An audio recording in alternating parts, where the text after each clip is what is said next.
নমস্কার, কল্পনা রান্নাঘরে আপনাদেরকে অনেক অনেক স্বাগত। চলো তোমাদের সাথে আজকে শেয়ার করি আমি একটা পালক পনিরের রেসিপি, যেটা আমি প্রায়শই ঘরে এরকমভাবেই বানিয়ে থাকি। সেটাই আজকে তোমাদের সাথে শেয়ার করব।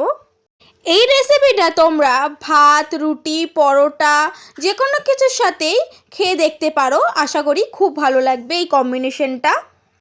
আমার তো এই পালক পনিরের রেসিপিটা নিজেরই খুব ভালো লাগে, তাই আজকে তোমাদের সাথে আমার এই ভালো লাগা রেসিপিটার ভিডিওটা তোমাদের শেয়ার করব। এই ভিডিওটা দেখার আগে বলে দিই, তোমরা যারা আমার চ্যানেলে একদম নতুন তারা কিন্তু অবশ্যই আমার চ্যানেলটা একটা সাবস্ক্রাইব করতে একদম ভুলবে না, যাতে তোমাদের কাছে সবথেকে প্রথমে আমার এই রান্নার রেসিপিগুলো আগে পৌঁছে যায়।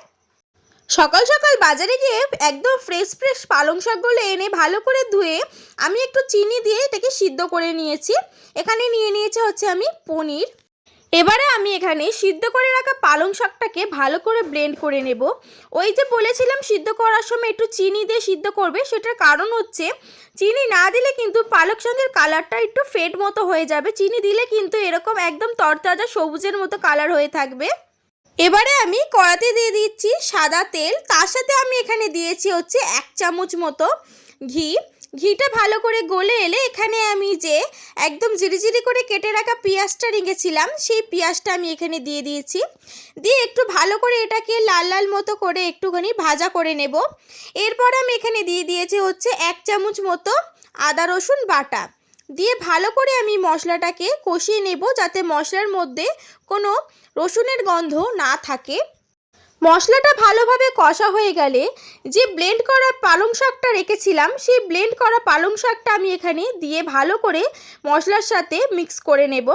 এবারে যে ব্লেন্ডারের মধ্যে আমি ব্লেন্ড করেছিলাম সেটা ধুয়ে একটু জল এর মধ্যে আমি দিয়ে দেব। দিয়ে আবারও ভালো করে এটাকে নেড়েচেড়ে নেব।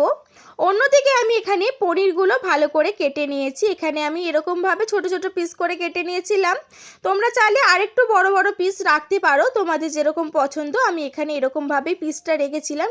এরকমভাবে একটু ডুমো করে কাটলে বেশ ভালোও লাগে দেখতে, আর খেতেও ভালো লাগে। এই যে আমি এরমভাবে কেটে নিয়েছিলাম। এবারে আমি মশলাটা কষা হয়ে গেলে এখানে পালং শাকটা দেওয়ার পরে আমি এখানে ওপর থেকে যে পনিরগুলো কেটেছিলাম সেই পনিরগুলো ওপর থেকে ছড়িয়ে দেব।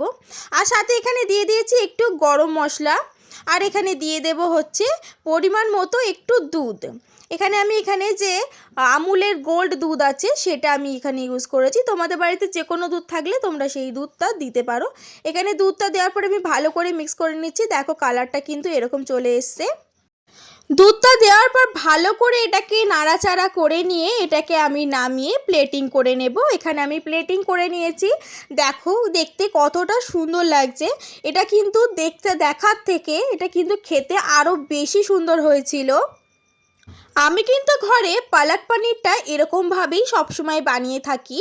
এইরকমভাবে পালক পনিরের রেসিপিটা বানাতে খাটনি বা সময় বা উপকরণ তেমন কিছুই কিন্তু লাগে না। তোমরা কিন্তু খুব কম সময়ের মধ্যেই এরকমভাবে একটু টেস্টি পালক পনিরের রেসিপি বানিয়ে নিতে পারো বাড়িতে। তোমাদের এই আজকের আমার পালক পনিরের রেসিপিটা কেমন লেগেছে আমাকে কিন্তু অবশ্যই কমেন্ট করে জানাবে। আর ভিডিওটা ভালো লাগলে চ্যানেলটা কিন্তু অবশ্যই একটা সাবস্ক্রাইব করতে একদম ভুলবে না। ধন্যবাদ।